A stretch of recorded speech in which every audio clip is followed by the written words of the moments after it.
I'm sure these speakers will be able to touch upon that. And the Indo-Pacific has also largely become a kind of a laboratory, a workshop for the implementation of ideas and, of course, response strategies to be able to cope with these different maritime challenges. And so whether it is capacity building or capability enhancement, you find a whole range of initiatives that have been taken by a whole different countries in the region. Now, intuitively, it might seem that capacity building and capability enhancement are two different buckets with different initiatives falling into each of them. But I think contemporary discourse kind of dispels that truth and says that you can largely look at initiatives cumulatively. And so if it's enhancing material capability, or if it's standing up new forces, or sharpening the ones that you have, or strengthening the rule of the law, institutional frameworks, building domain awareness at sea, all of that contributes immensely towards enhancing maritime capability for shared maritime security. So it's a difficult domain. The problems that confront us are transnational, cross-cutting, they're cross-jurisdictional, and therefore they demand the coming together of the nations in order to be able to cope with them. So I'm sure we will hear more about all of that from this great array of speakers that we have. We will kick off with the first speaker, the Joint Commander of the French forces deployed in the Indian Ocean and the French forces stationed in the United Arab Emirates, Rear Admiral Jacques Vaillard. He's a very distinguished naval officer, appointed as commanding officer of 3 nuclear submarines, the Casablanca, Triumphant, and Vigilant. And of course, if you take a look at the booklet, the kind of awards that he's won are quite the envy of most of us here. So may I now request the Admiral to deliver his talk.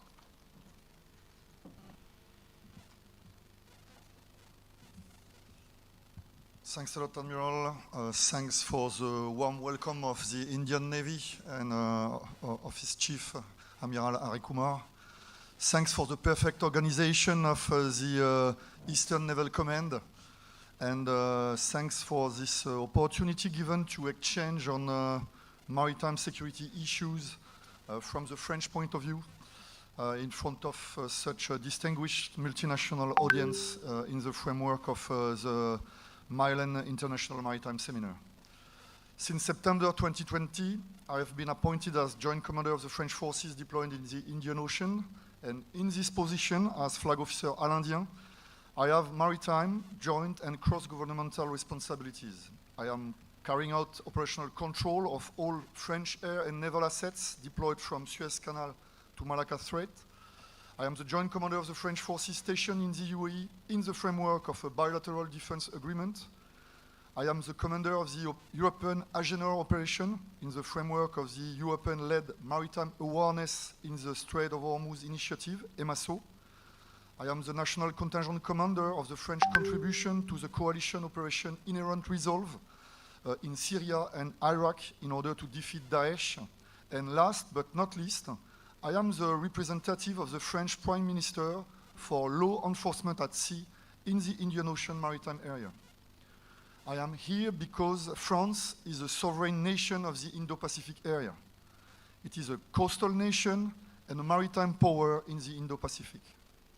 7 of the 13 French overseas territories are in the Indo-Pacific. 1.7 million of French citizens are living in this part of the world. Thus, France is a permanent neighbor and not an intermittent visitor within this region.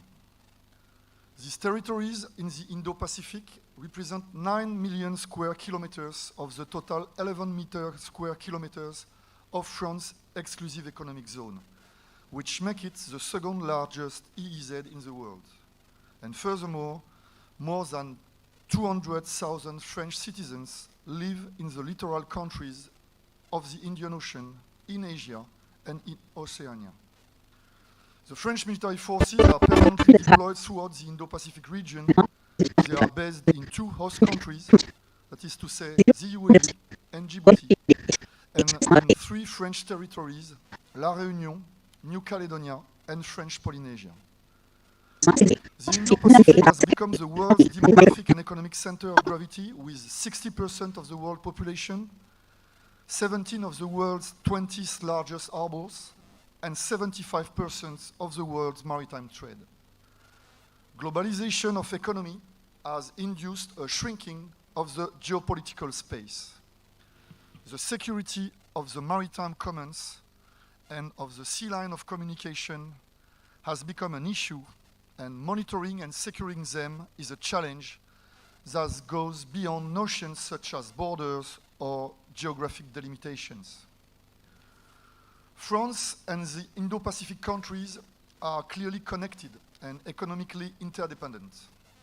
More than 1/3 of French export to non-EU countries goes to this region, while it represents more than 40% of French imports from non-EU countries. Accordingly, France, as a coastal state, intends to fully assume its role as a regional maritime power. In accordance with the principles and values underpinning its international engagement, France intends to carry out an autonomous and sovereign action from its overseas territories, while actively contributing to multilateral efforts in the global commons.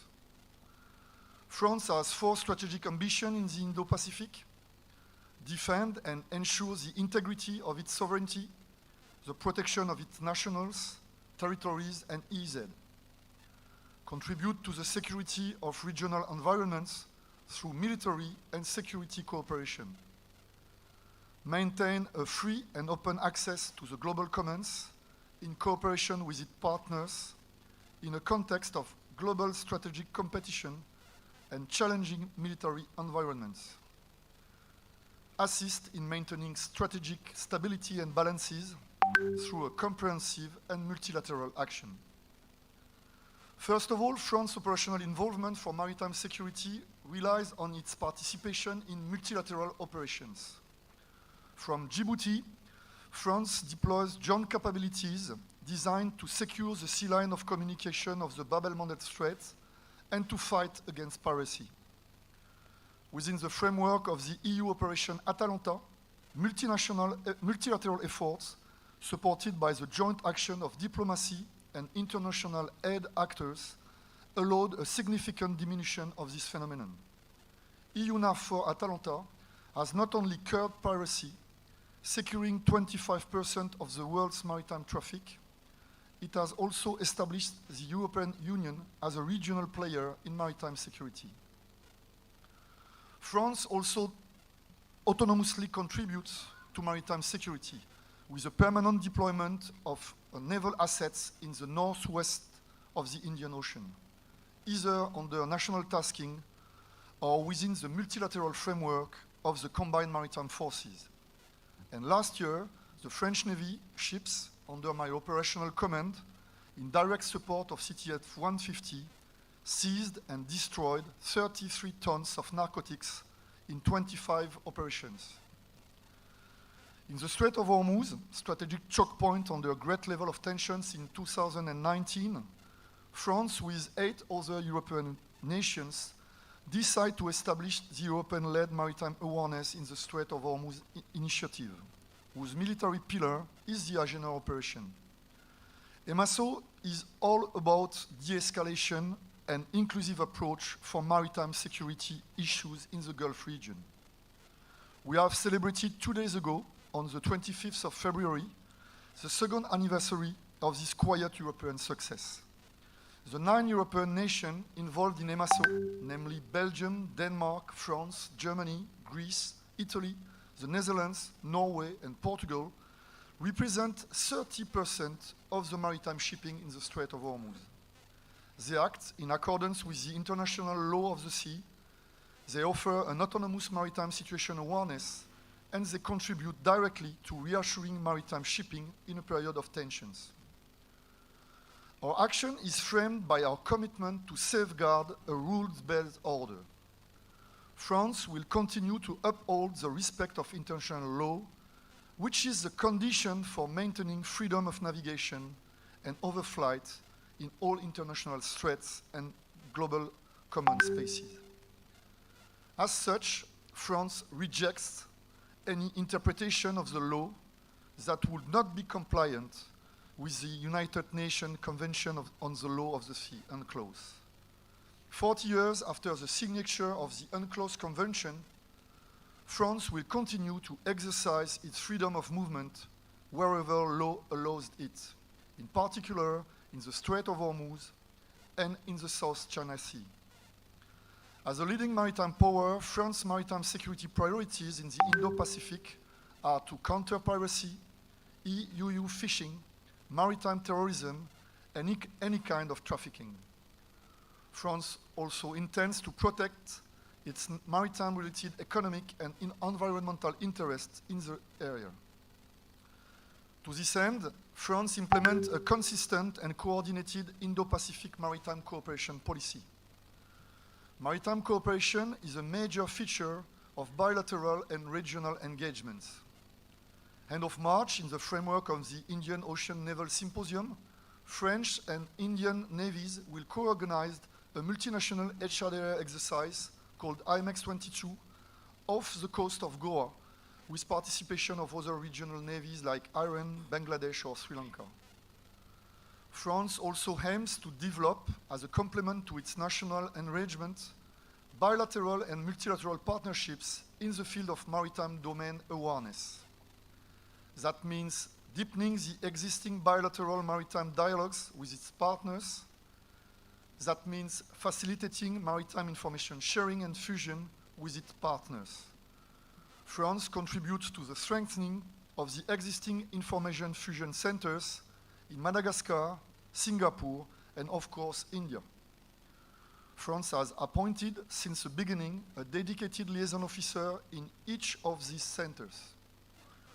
Our Maritime Information Cooperation and Awareness Center, MICA Center, based in Brest, is a key player in this global network. And since March 2019, France hosts also the EU-NAVFOR Atalanta Maritime Security Center, MSC HOA, in Brest. Maritime safety and security as for the autonomy of Indo-Pacific countries. On one hand, France promotes its high-performance model of state action at sea partners.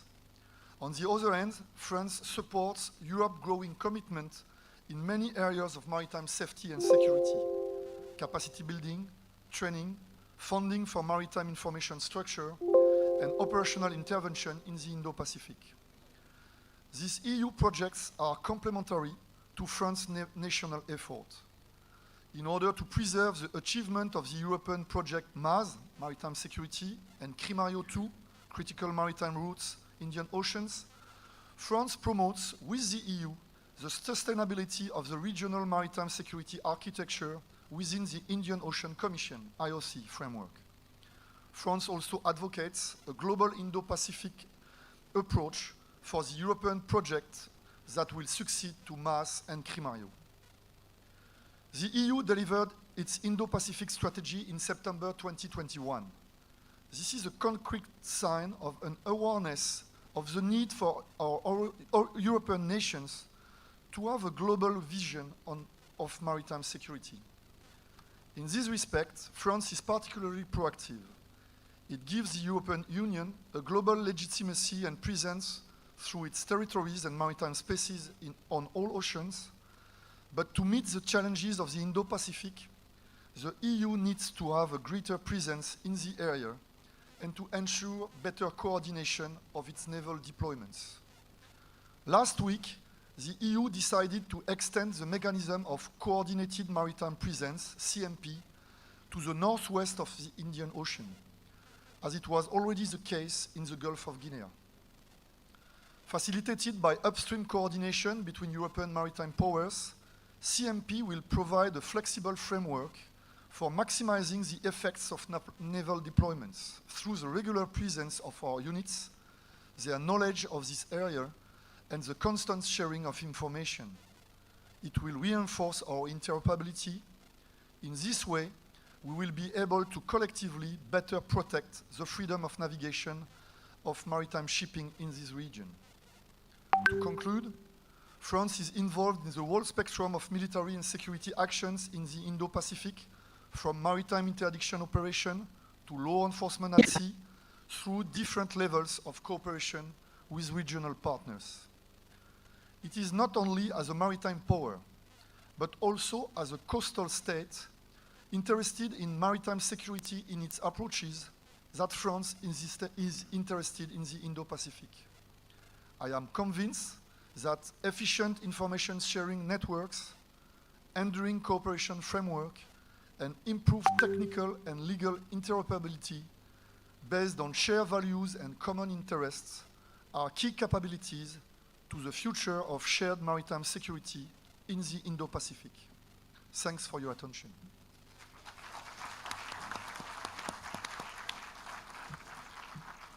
Thank you, Admiral. Well spoken. Our next speaker is Commodore Tim Neal. He's the head of the Surface Warfare Fighting Arm and commands the Royal Navy's surface flotilla across the Portsmouth, Devonport, and Faslane naval bases. He has commanded 5 warships: the HMS Express, the Pursuer, Quorn, Telic, and he's also been on NATO operations. Tim has also been the commander of the Most Excellent Order of the British Empire by Her Majesty the Queen in 2020. May I now request you to deliver your talk.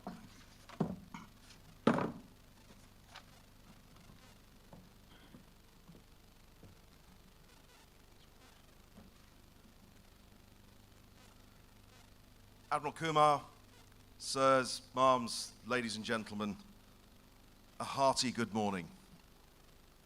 I'm Tim Neal. I'm the commander of the Royal Navy's Surface Flotilla, and I'd like to thank you for such a warm welcome to India.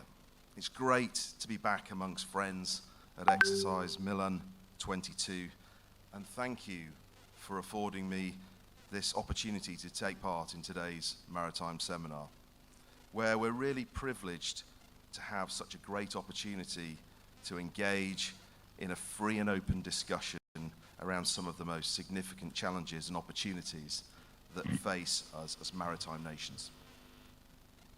Working together, forming partnerships, agreements and alliances is fundamental to what we do. It comes naturally to us at sea. And this morning's seminar is a superb testament to our collegiate approach to how we see the world together. Today, I'm going to spend a few minutes talking about maritime security, and I intend to share some thinking as to why we think it's important, why it may be at risk, and what we should, and in many cases are, doing through our individual and collective capabilities to protect and preserve it. So, what is maritime security? Why does it really matter? Well, the definition of the term maritime security varies, as we all know.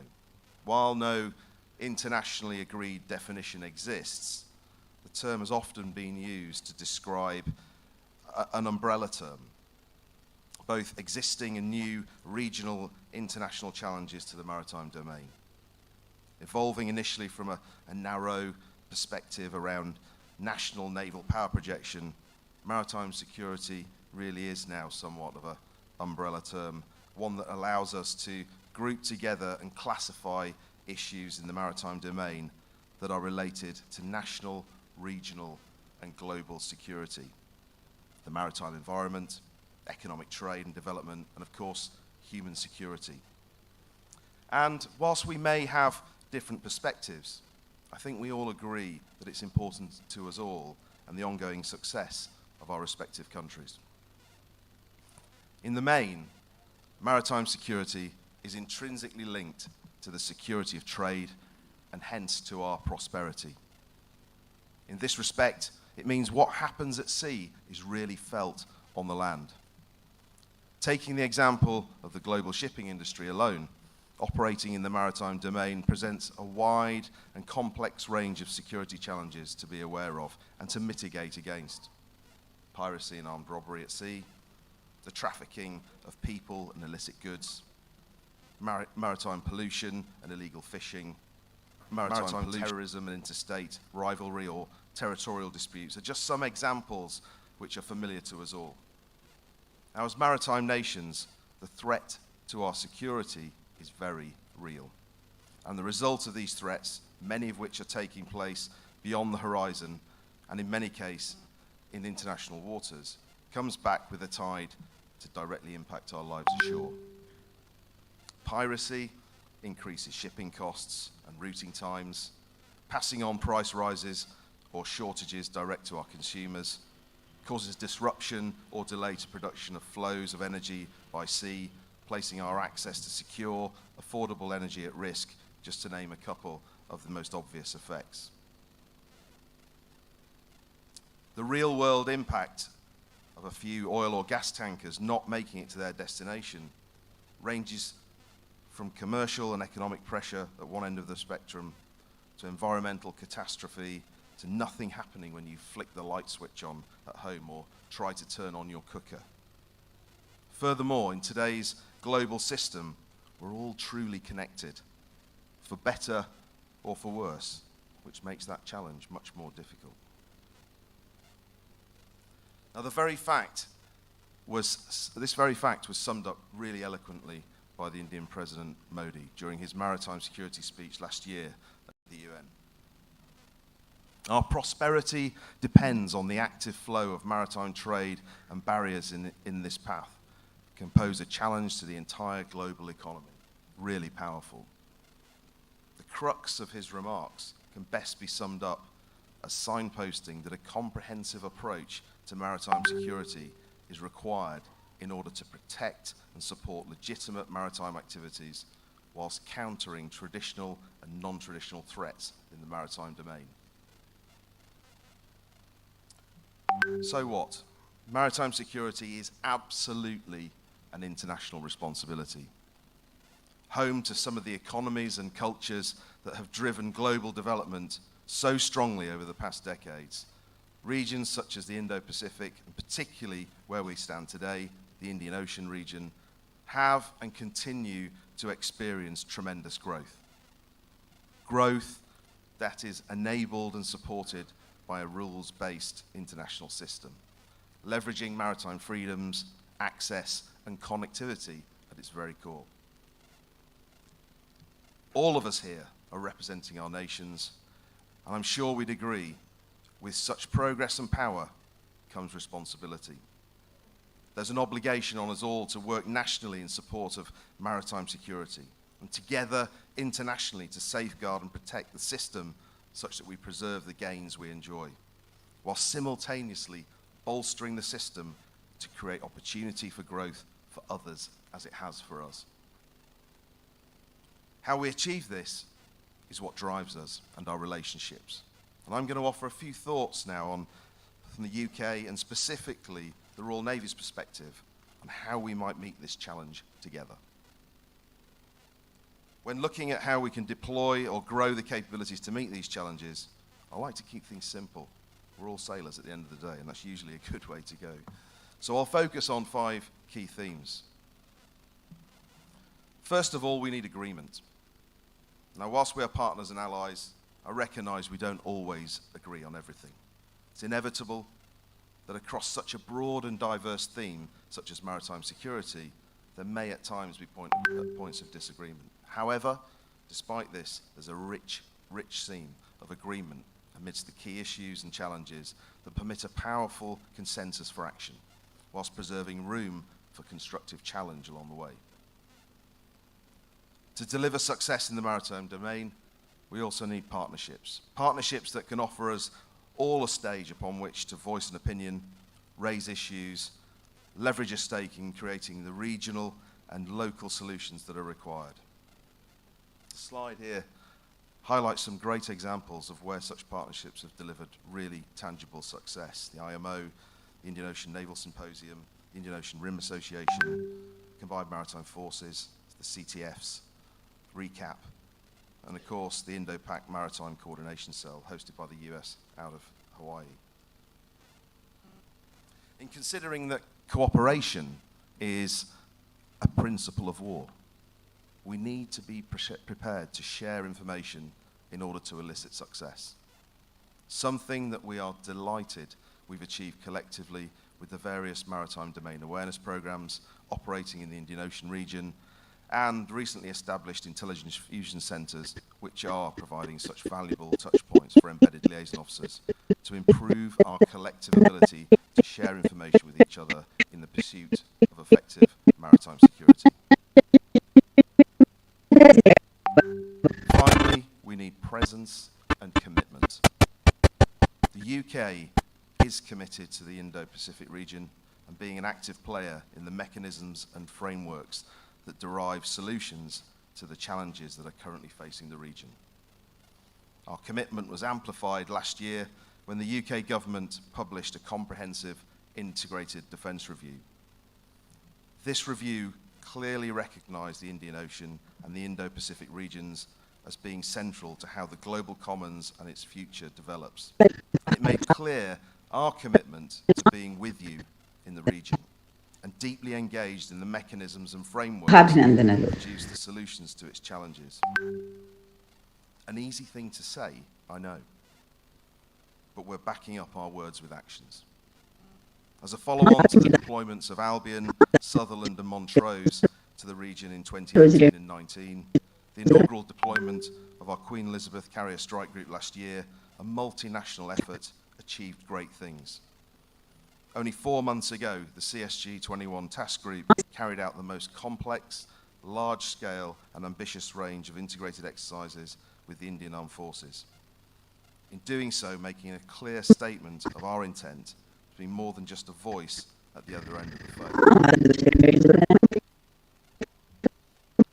After CSG's 21's auspicious engagement, we're keen now to maintain our momentum. The forward deployment of the Royal Navy's offshore patrol vessels, HMS Spey and HMS Tamar to the region, is part of our what comes next statement. These warships deployed to the Western Pacific late last year, and many of you may have worked with them already. Forward deployed to the Indo-Pacific indefinitely, these ships are superb platforms for a range of maritime security, capacity building, and wider defence and defence industry cooperation work. They are the immediate manifestation of the UK's commitment and presence and have been busy already, not least in Tonga, delivering vital humanitarian aid and disaster relief following their tragic tsunami at the beginning of the year. Operating flexibly throughout the Indo-Pacific region, you'll be seeing a lot of them around the world. And I can only apologise for the cruel mistress that is COVID that has prevented their late withdrawal from this superb exercise. Tamar and Spey are but one of a broader plan. Downstream, as that plan unfolds, expect to see the forward deployment of a UK littoral response group, comprising of our amphibious platforms and their escorts to operate in the Indian Ocean from late 2023, further contributing to the regional security and assurance alongside our key partners in the region.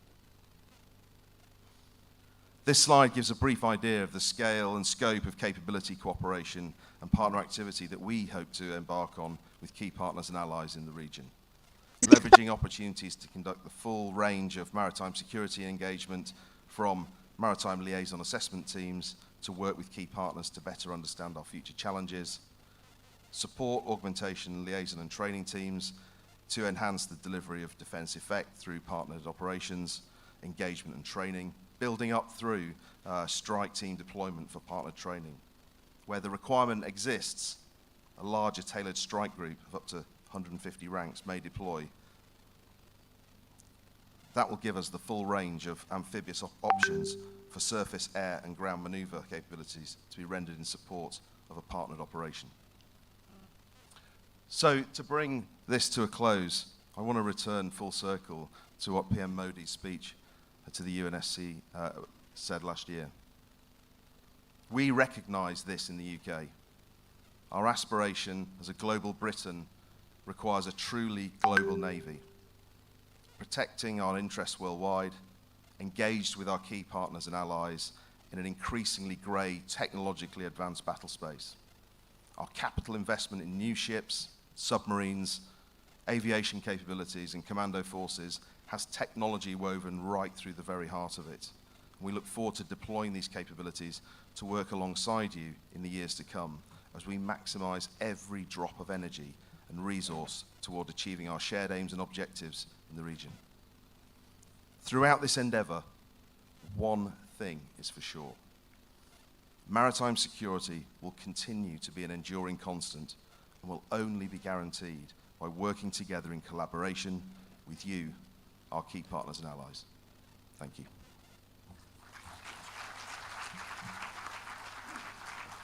Thank you, Tim.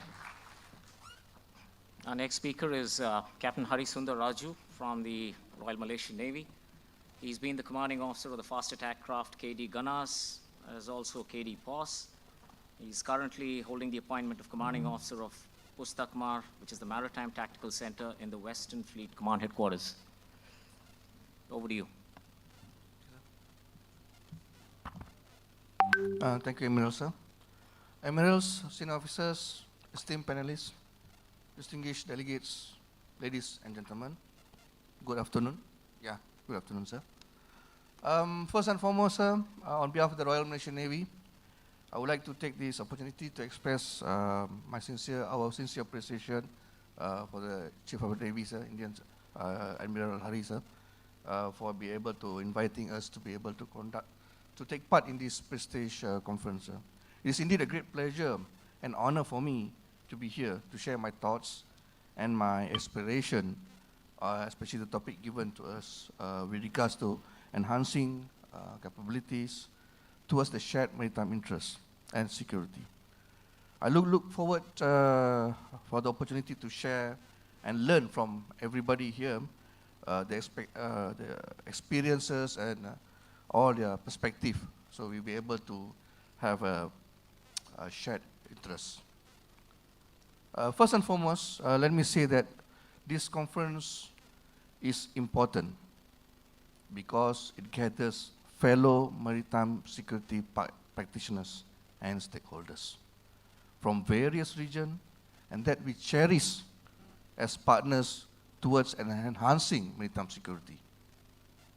We are also be able to share thoughts and ideas in addressing the various maritime security issues and challenges which are common concern to all of us. I'm very sure that in many forums, we have discussed topics on cooperation and partnership with regards to shared maritime security interests. However, I strongly believe at some point of time, we need to continue, revisit, and remind ourselves that the threat and the challenges are evolving,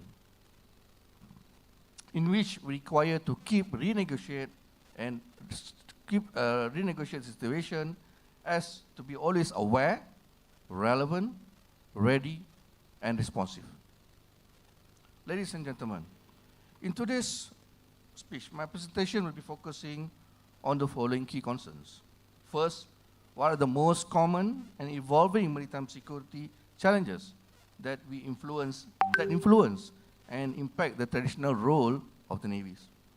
Second, what innovative opportunities are there for greater cooperation between the navy's partners and other stakeholders?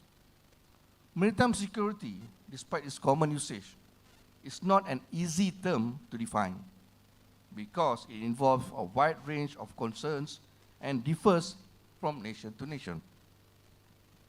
The traditional reason for a country to develop its naval force to have control of the sea, especially bordering their own states, and ability to protect it. Naval power are positioned where and where is required for necessary to protect the states. In recent decades or recent time, however, the maritime security concerns have expanded greatly because of emergence of new non-traditional threats and a radical change of maritime security violence.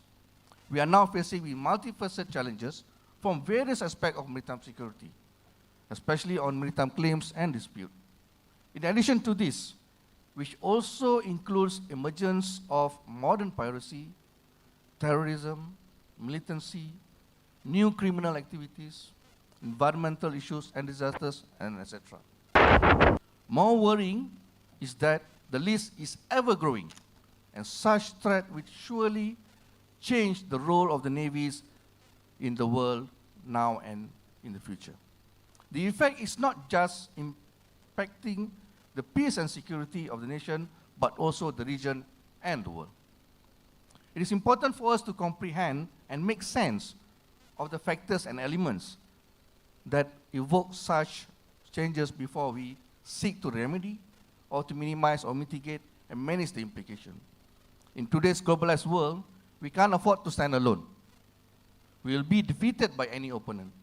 And if you don't play the game as a team, protecting one's turf or one's power will not help us. These challenges strongly influence the traditional role of a navy in the world.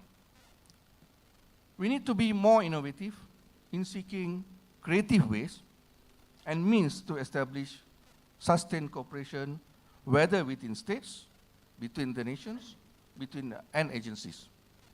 Effectively, what we need to do is that we need to break down silos. All of us need to work together more effectively and efficiently. And I can see Milan has shown the proof and witness what we are doing now. Allow me to expand some points with regards to what I've mentioned just now. The impact of technology. The advancement of technology is the primary causal factor responsible to set the stages in the recent decades. This including communications and transportation. In the present borderless world, maritime transportation and communication are the key elements of this phenomenon and has left an aggregation from global supply chain to continually grow in size and importance.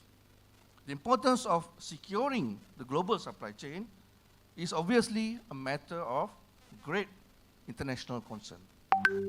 The way we conduct our business and the way we communicate has been changed exponentially due to technology advancement. The threat of non-state actors, such as the terrorist group, maritime criminal, pirates, militants, and etc., in the dynamic international relations, has also shaped new challenges to the maritime security, which we are all aware of. The myriad of the threats have created uncertainties and fear of both government and the maritime community that the global supply chain will be disrupted.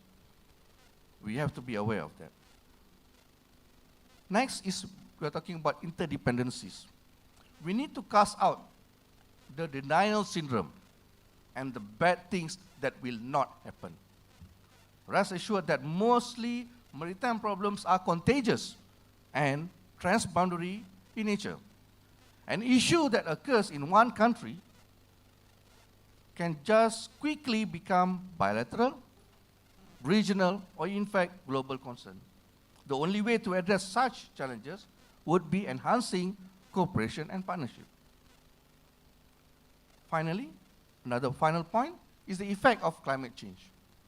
The region, of course, in fact the world, has in recent years badly affected by natural disasters, either from the sea or the unpredictable mood of the Mother Nature, both leaving a trail of devastation. Apart the risk, such disasters is likely to increase. Whether you believe it or not, it will increase due to global warming and disproportion of human activities and urbanization.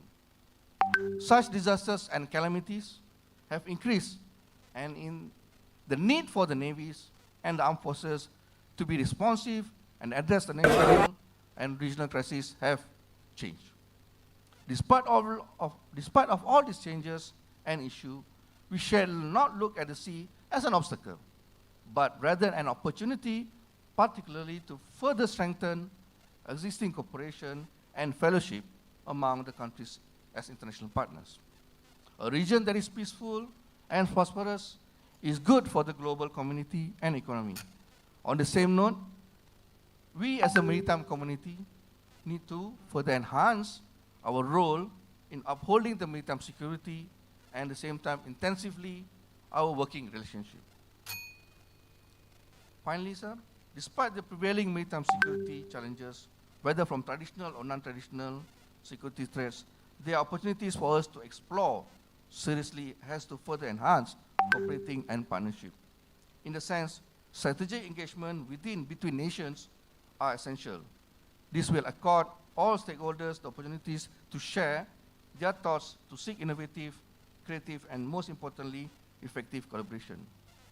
Once again, I would posit that we are in a temporary or transitional phase.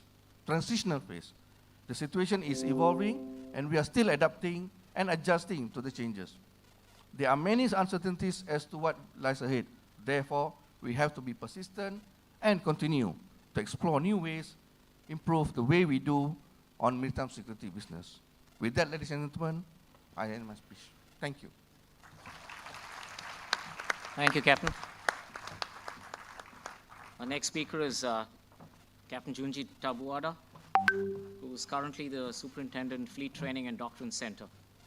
He's also been the skipper of numerous ships and crafts and a proud member of the Philippines Military Academy. Please go ahead. Admiral R. Hari Kumar, Chief of the Naval Staff, esteemed representatives of the Government of India, distinguished guests, ladies and gentlemen, good afternoon.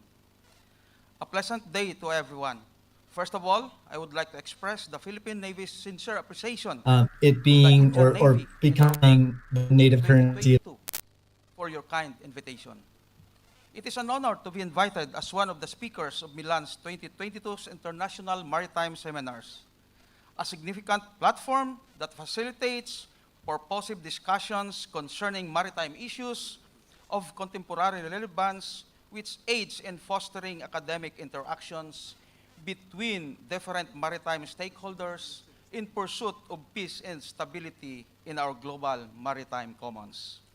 This year, Milan 2022's theme, camaraderie, cohesion, collaboration, underpins the need to elaborate the significance of camaraderie at sea and cultivation of engagements between navies as we address several security challenges that we are facing in our maritime domain. Today, it is my privilege to present to you the Philippine Navy's perspective on its contribution in enhancing capabilities towards shared maritime security. We live in a blue planet with oceans figuring prominently in our lives. It covers more than 70% of the Earth's surface, and by volume, it is considered as the largest space that is inhabited by life. An overwhelming majority of countries around the world rely on oceans and seas due to its multiple facets of relevance to our daily living, where it is utilized both as a source and a medium of livelihood, transport, transit, and trade. This is affirmed in one of the Prime Minister's Narendra Modi's speeches, where he stated that oceans are considered as our shared global commons and the lifeline of international trade.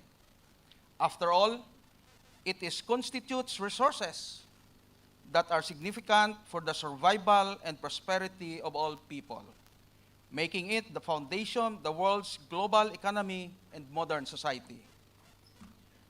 However, the reliance of nations upon our maritime global commons has constantly been affected by the existence of an array of maritime security challenges that puts at risk peace, freedom, and stability in our oceans and seas.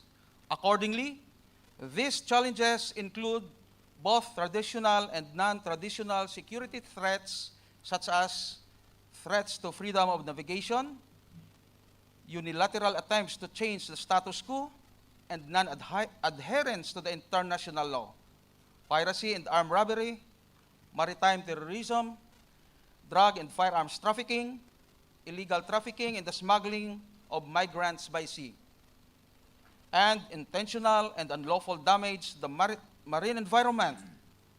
These challenges are further exacerbated by the threat of the COVID-19 pandemic, which continues to affect the world today. The transboundary nature of these challenges poses political, social, and environmental repercussions to nations across the world, as well as to maritime security. On the part of the Philippines, as a maritime nation, our country is also experiencing a rapid evolving strategic environment confronted by a broad spectrum of challenges on multiple fronts, internally and externally. The existence of these challenges warrant a robust Philippine maritime response, of which the Philippine Navy plays a role and through the enhancement of our capabilities. Despite the onslaught of the COVID-19 pandemic, the efforts of the Philippine Navy in fulfilling its vision to becoming modern, multi-capable, and responsive has not been thwarted. As a matter of fact, the Philippine Navy has come a long way in its achievement of the said vision regardless of the pandemic. While 2020 is more commonly known as the year when COVID-19 broke out, the Philippine Navy has marked 2020 significant for a very different reasons. It was this year that we were able to receive the bulk of our vital defense acquisitions, such as the first anti-submarine warfare-capable helicopters, the two Leonardo AW159 Lynx Wildcats, including its munitions, the Spike-and-Loss missiles, and the Blue Shark anti-submarine torpedoes, as well as the Scan Eagle unmanned aerial systems that consist of 8 unmanned aircraft vehicles. Apart from these milestones, it was also this year when the Philippine Navy received its first ever guided missile frigate, the FF-150 BRPO Sirizal.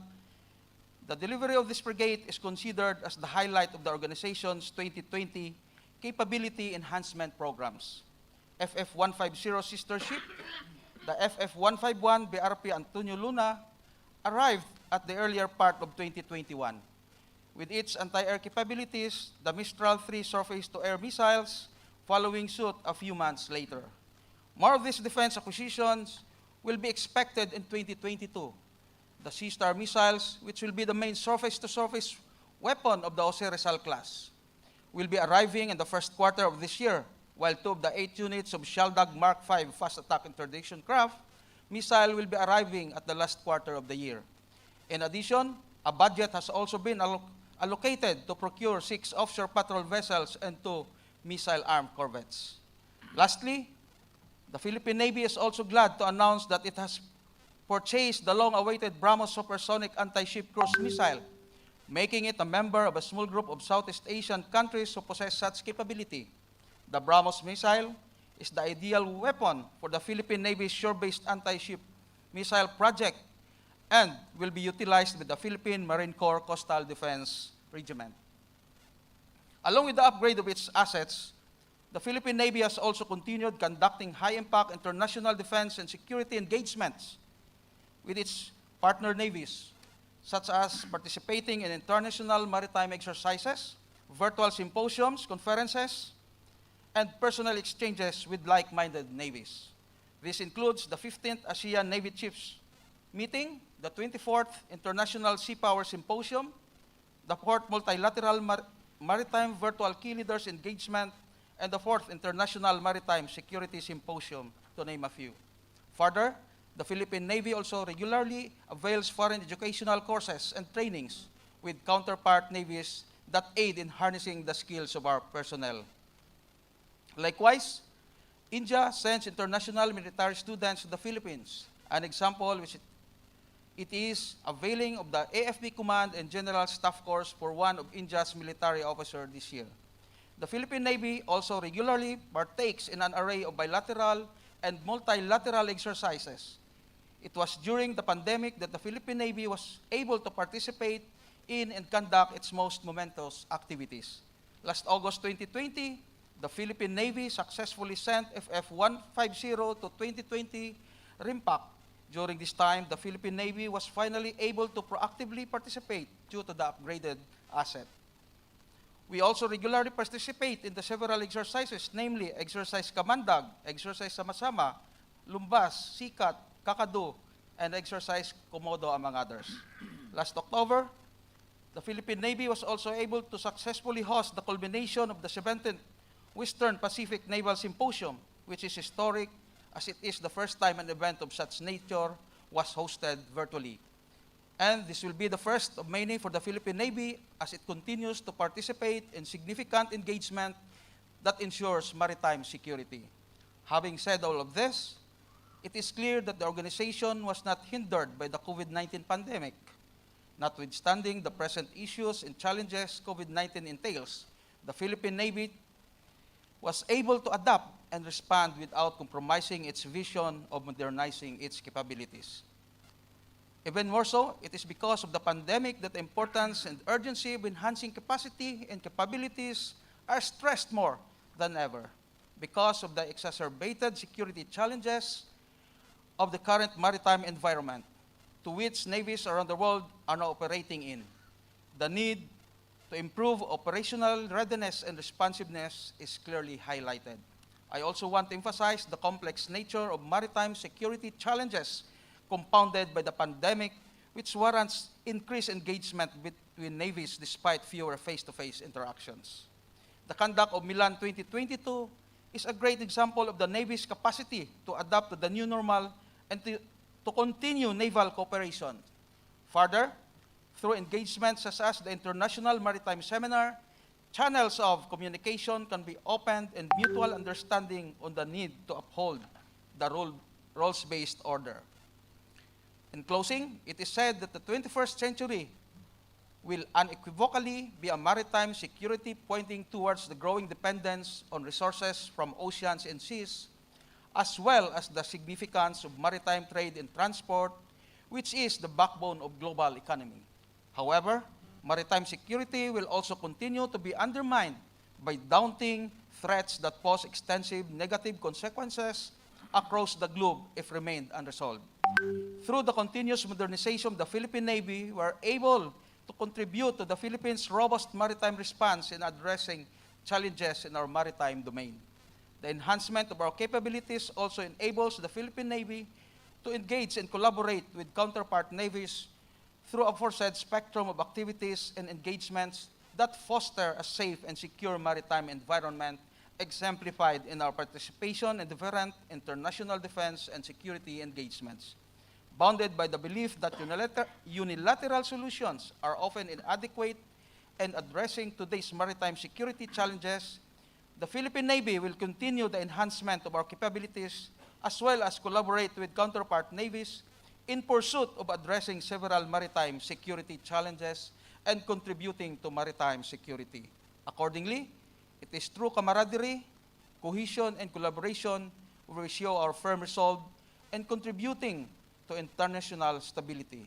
Ultimately, it is our willingness to engage and cooperate with each other which creates enabling conditions that contribute to the protection of our global maritime commons and the assurance of a safe maritime space. Thank you and mabuhay.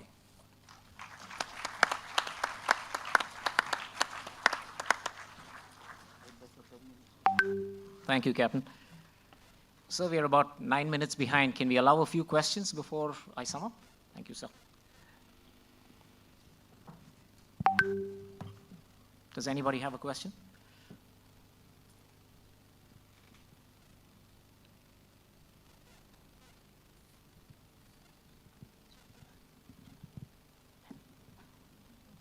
Good morning, sirs. I'm Captain Uday Yes, from the Uday. Indian Navy. The question is to all the panelists. The Indo-Pacific is a home to economies of varied sizes.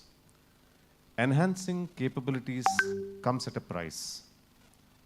With dwindling budgetary allocations for own requirements, how do navies balance requirements and assisting friends and allies? Particularly in the backdrop of some revisionist actors with very deep pockets. Also, how does ASEAN look at addressing this challenge? Thank you.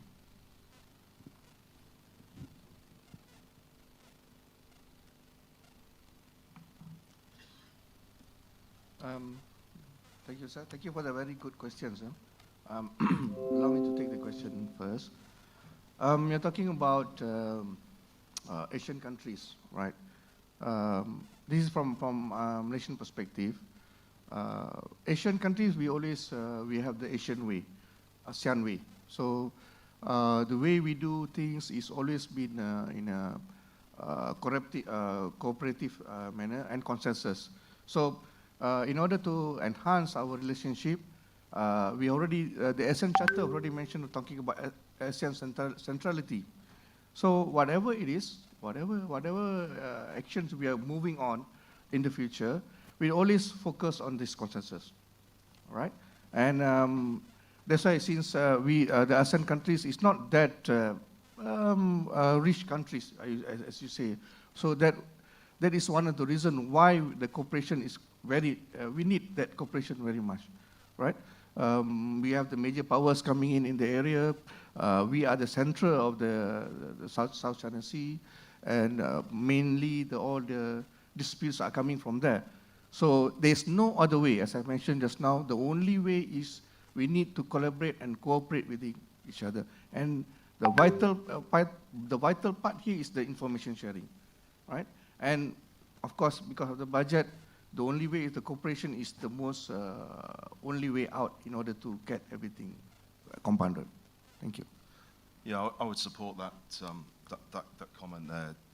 Collaboration is absolutely key to success here. You know, we all have limited coffers with which to finance our capability programs, and the balance of investment choices are really key here and aligned to future threat developments, future force developments going forward.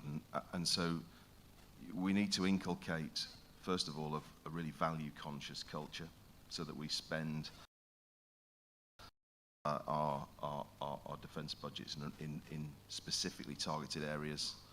But the collaboration piece allows us to develop a culture amongst key partners and allies of technology sharing, de-risking developments downstream. You know, and the Integrated Future Electronic Propulsion Program is a classic example of where we're willing to collaborate going forward to help de-risk other navies in that program. But it happens in many other areas, and that ability to partner and share on a capability development level is fundamental going forward. And of course, the other great thing is that it allows us to fight in a much more coherent way, because the technologies are the same, the thinking is the same, the doctrine is the same, and so actually it brings us together as navies when we're required to do that right-hand edge of the spectrum operation.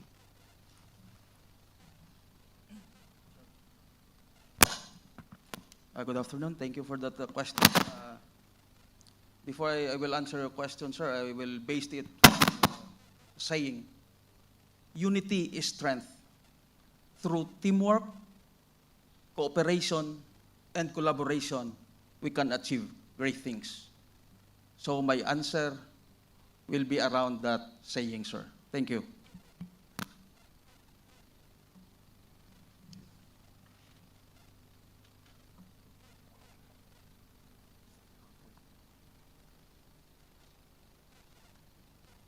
Anybody else with a question? Yeah, please go ahead. Good afternoon, sir. I'm Lieutenant Commander Vijit Mishra, sir. May I ask the esteemed panel of speakers, while maritime security impacts both regional and international interests, as brought out by Commodore Tim Neal, what is that which may or will act as a trigger point to initiate actions, both through dialogue and other measures, towards any actor violating UNCLOS, even when that particular act may not violate the interests of a particular nation or a group of nations that have ratified the convention?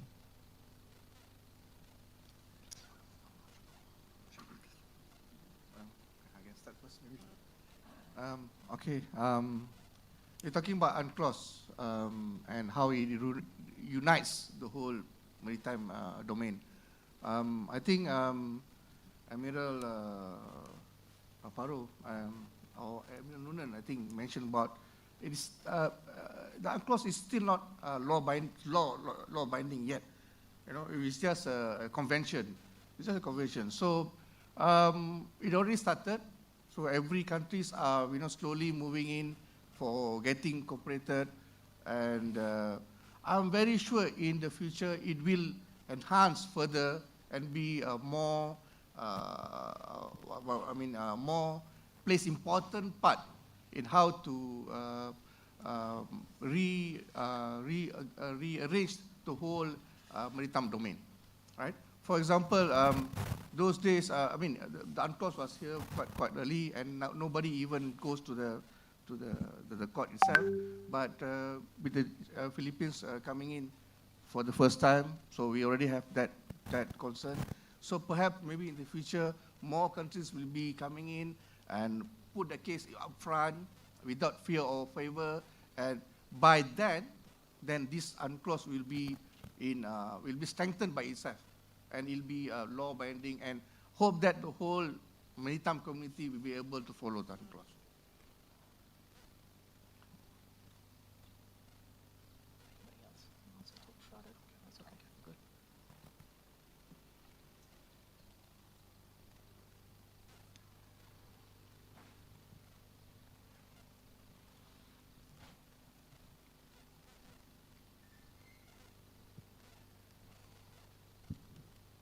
Good afternoon, sir. I'm Commodore Dadwal, Indian Navy. My question is to Admiral Fayad. You have said that the French forces are oriented towards West Asia or the Northwest Indian Ocean. How do you find the French forces in the Indian Ocean region now pivoting towards the Indo-Pacific, as other nations are doing so? The UK or the German Navy had recently sent a frigate all across the South China Sea. So how do you see the French forces pivoting that side? I can say that my permanent deployments are made in the northwest Indian Ocean, but on a regular basis. My strategic level sent more strategic deployment towards the South China Sea or Pacific region. And for example, in the last 3 years, we sent one amphibious ready group to Japan and working with the Japanese defense forces. We sent a nuclear submarine patrolling for more than 4 months in the southwest of Pacific, and we sent also on a regular basis our nuclear carrier strike group in this region. The next deployment will be probably at the end of 2023 or in 2025. So I think we can consider that in complement with normal deployment and permanent deployment of naval and air assets in the region, we are able to send some political signal or some reassurance signal or some opportunities to work on interoperability with our allies in the Pacific region with what we view as strategic assets, that is to say nuclear submarine, carrier strike group or amphibious ready group. And we will continue to do so on a regular basis. Thank you, sir. One last question, if there's any.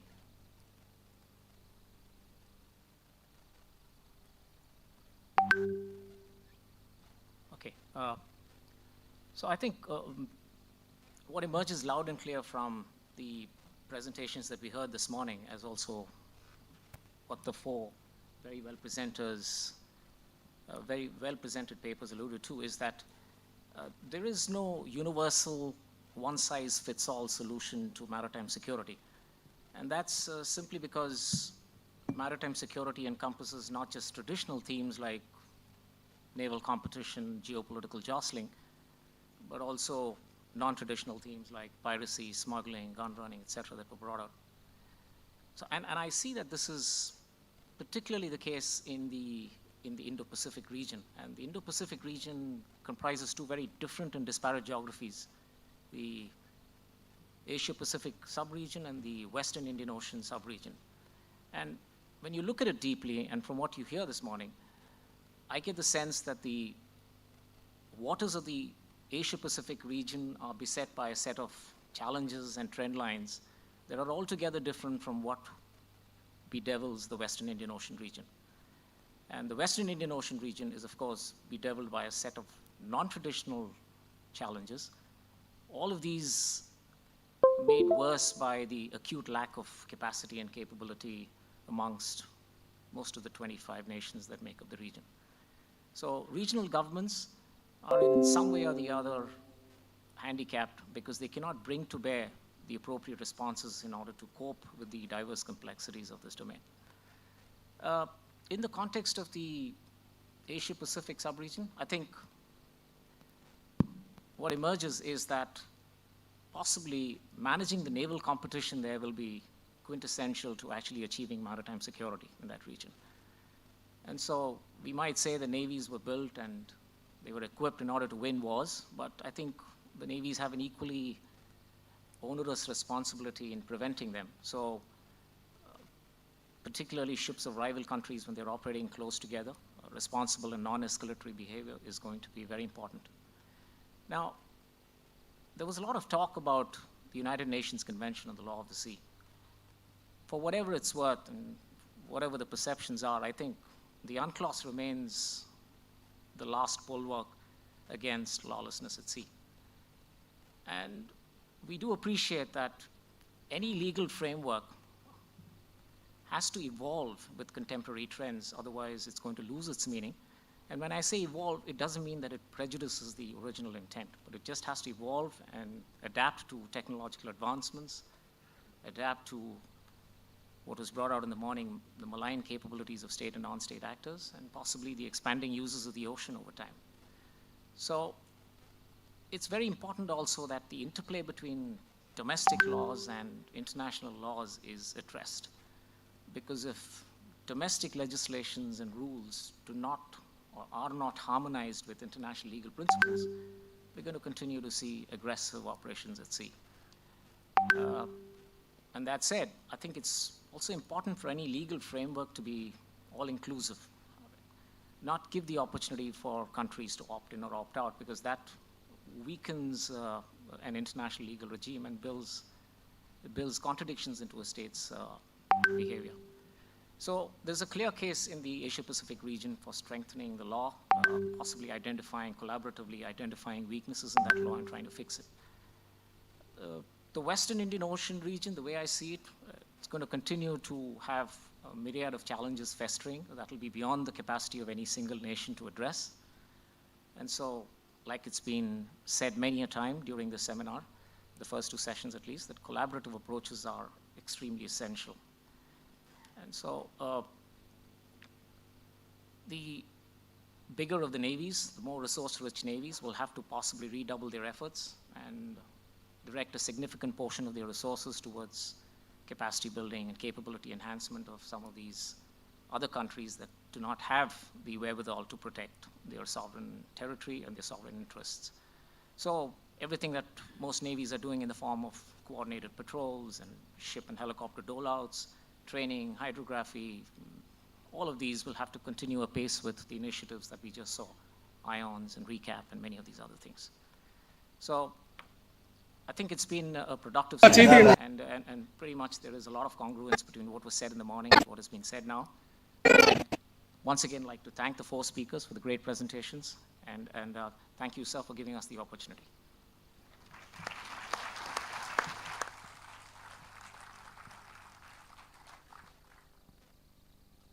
Thank you, sirs, once again for providing insights for enhancing capabilities towards shared maritime security. May I once again request the Chief of Naval Staff, Admiral R. Hari Kumar, to please come on the stage and felicitate the panelists.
Jaganmohan Reddy గారి ప్రజా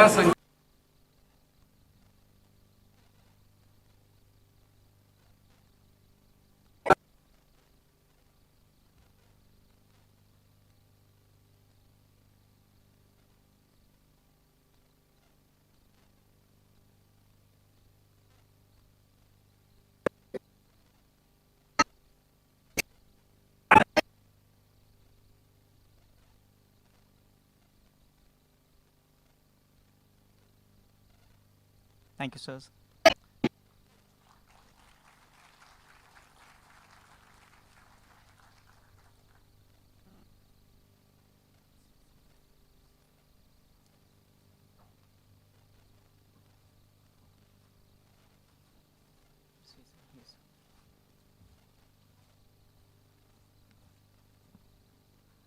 That, ladies and gentlemen, brings us to the conclusion of the first day's proceeding of the International Maritime Seminar. We look forward to hosting you for sessions 3 and 4 tomorrow. Have a good day. Thank you.